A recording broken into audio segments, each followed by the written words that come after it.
ស្នេហ៍អូនណាម្ចាស់ចិត្តចរណៃពួកអូនប្រឡ័យស្អីមិនស្ដាយទេលលោកខ្មោចបូលពោលរឿងខ្លោចផ្សា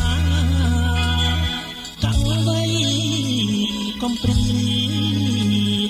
តែកាបរឿងស្នេហ៍ឆ្លែងស្រាកអ្នកដឹងកំប្រឹងបូលជេខ្ញុំមិនខ្មាស់ទេ